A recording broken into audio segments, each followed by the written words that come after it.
नमस्कार, मैं हूं आपके साथ आस्था कौशिक। बीजेपी का अगला मिशन 2024 लोकसभा चुनाव है और इसके लिए पार्टी अभी से तैयारियों में जुट गई है। बीजेपी में राजनीतिक बैठकों और रणनीतियों पर चर्चाओं का दौर शुरू हो गया है और ऐसी खबरें हैं कि पार्टी में सरकार से संगठन तक कई बड़े बदलाव होने की तैयारी चल रही है। दूसरी तरफ यूपी में भी बीजेपी रणनीति के तहत बदलाव करने जा रही है, जिसमें कई चेहरों को साइडलाइन किया जाएगा तो कई चेहरों को बड़ी जिम्मेदारी मिलने वाली है। आपको एक रिपोर्ट दिखाते हैं।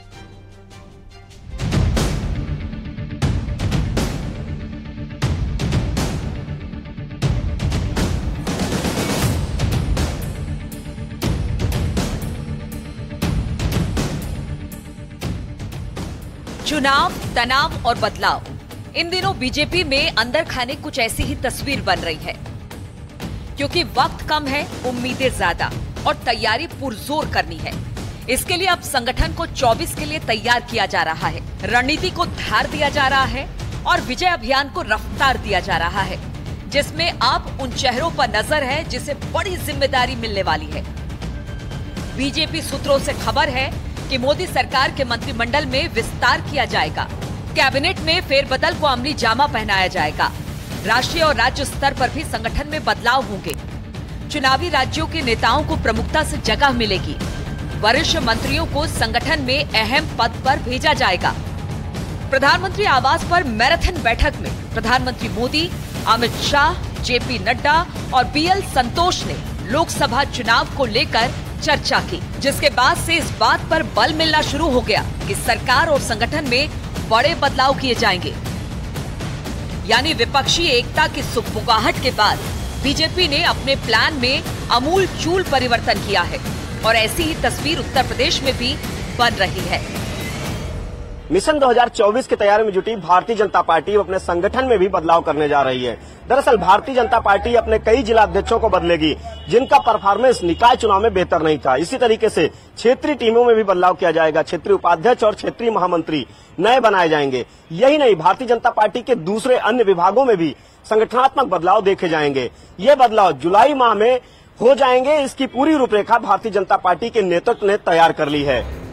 उत्तर प्रदेश में भी बीजेपी नई रणनीति के साथ काम कर रही है और चुनावी लिहाज से संगठन में कुछ बदलाव करने की भी तैयारी है।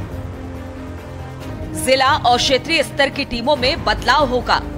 40 से ज्यादा जिलों के जिला अध्यक्ष बदले जाएंगे।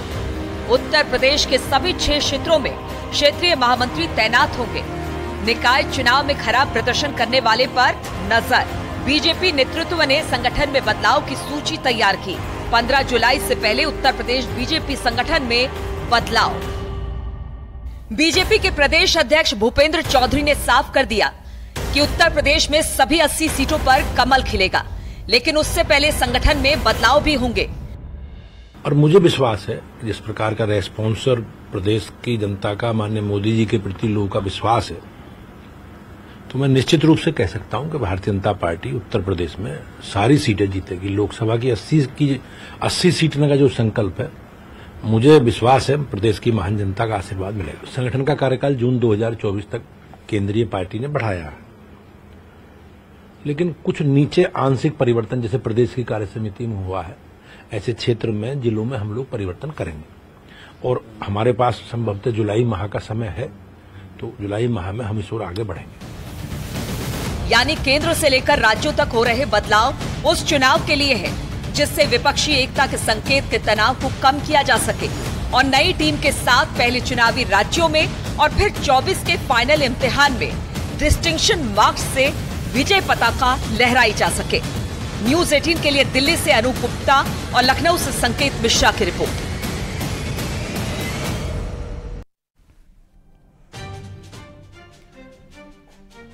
बीजेपी राष्ट्रीय अध्यक्ष जेपी नड्डा का बड़ा बयान सामने आया है। बीजेपी में मुझ जैसा साधारण आदमी भी अध्यक्ष बन सकता है, यह कहा है जेपी नड्डा ने। बीजेपी में आम आदमी भी अध्यक्ष बन सकता है। साधारण परिवार से आए मोदी देश के प्रधानमंत्री बन सकते हैं। शिवराज सिंह चौहान सीएम बन सकते हैं। ये बातें जेपी नड्डा ने कही हैं, मगर एसपी में अखिलेश परिवार ही आगे आ सकता है। एसपी में बाकी सब झाल बजाते रहो, ये कहा जेपी नड्डा ने। वैसे आरजेडी में लालू परिवार आगे आ सकता है, मगर आरजेडी में बाकी सब झाल बजाते रहो।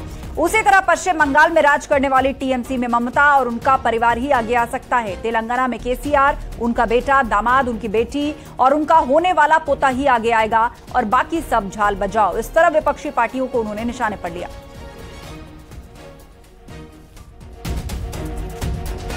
मुख्यमंत्री बनते हैं साधारण परिवार से आकर, ये भारतीय जनता पार्टी में ही संभव है। बिहार में राज करने वाले आरजेडी में सिर्फ लालू का परिवार ही आगे आ सकता है, बाकी सब झाल बजाओ। टीएमसी में ममता और उनका भतीजा ही आगे आ सकता है, बाकी सब झाल बजाओ।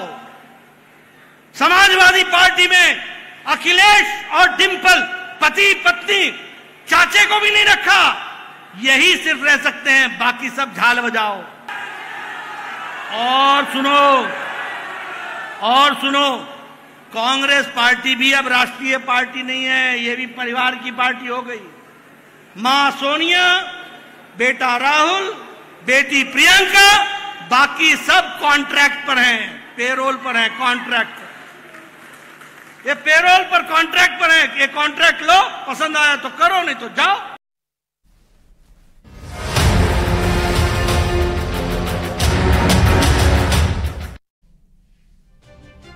उत्तर प्रदेश में आज जो हुआ वो देश में पहली बार हुआ है, क्योंकि सीएम योगी ने उस जमीन पर गरीबों के लिए आशियाना बनवा दिया जिसे माफिया अतीक अहमद ने कब्जा कर रखा था। सरकार ने इसे कब्जा मुक्त करवाया और रिकॉर्ड दिन में बनकर तैयार फ्लैट गरीबों के नाम किए। प्रधानमंत्री आवास योजना के तहत बने इन 76 फ्लैट्स के लाभार्थियों को खुद मुख्यमंत्री योगी ने अपने हाथों से चाबी सौंपी और मंच से एक बार फिर माफिया मुक्त उत्तर प्रदेश का संदेश दिया।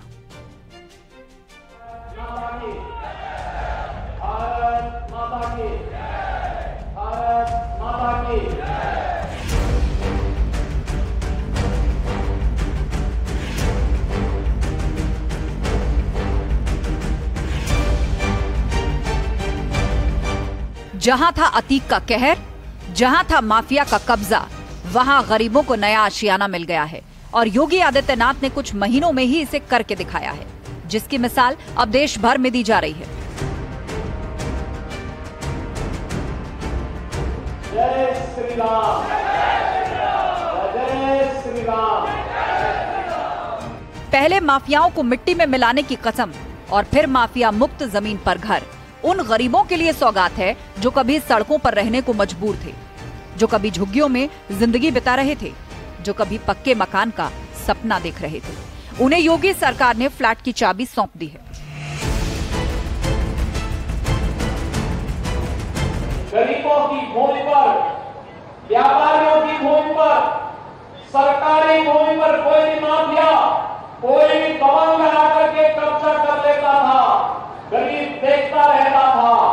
लेकिन अब उन्हीं माफिया और दबंगों से छुड़ाई गई भूमि पर गरीबों के लिए आशियाना बन रहे हैं, अच्छे भवन बन रहे हैं। यह अपने आप एक महत्व है और प्रयागराज प्राचीन काल से हमारी धरती पवित्र धरती रही है। आज से 6 वर्ष पहले उत्तर प्रदेश के अंदर प्रधानमंत्री आवास योजना में एक भी गरीब को आवास नहीं मिल पाता। 2014 में सरकार प्रधानमंत्री मोदी जी के नेतृत्व में बन गई थी, लेकिन उत्तर प्रदेश में जो सरकार थी वह गरीबों के बारे में नहीं सोचना चाहती थी। भारत सरकार लिखती थी कि आवास देना चाहते हैं, लेकिन भाइयों बहनों प्रदेश की सरकार आवास नहीं देना चाहती थी। ये नए उत्तर प्रदेश की वो तस्वीर है जिसे इससे पहले कभी नहीं देखा गया होगा, क्योंकि गरीबों के सपने योगी सरकार में सच हो रहे हैं। प्रयागराज के लूकरगंज इलाके में माफिया के कब्जे से छुड़ाई गई 1731 वर्ग मीटर जमीन पर कुल 76 फ्लैट बनाए गए हैं। इनमें 4 मंजिल के 2 टावर बने हैं। इन सभी फ्लैटों का आवंटन 9 जून को किया जा चुका है। अफोर्डेबल हाउसिंग स्कीम के तहत बनाए गए एक फ्लैट की लागत 6 लाख रुपए आई है, जबकि 2.5 लाख की सब्सिडी केंद्र और राज्य सरकार दे रही है। यानी लाभार्थियों को सिर्फ 3,50,000 रुपए में ये फ्लैट आवंटित किए गए हैं। अब आप थोड़ा लेना करें कि अगर मैं कह रहा हूं कमल का बटन दबाने का मतलब एक गरीब को पक्का मकान देने का काम कर रहा है। कमल का बटन दबाने का मतलब जो गुंडे, अपराधी, माफिया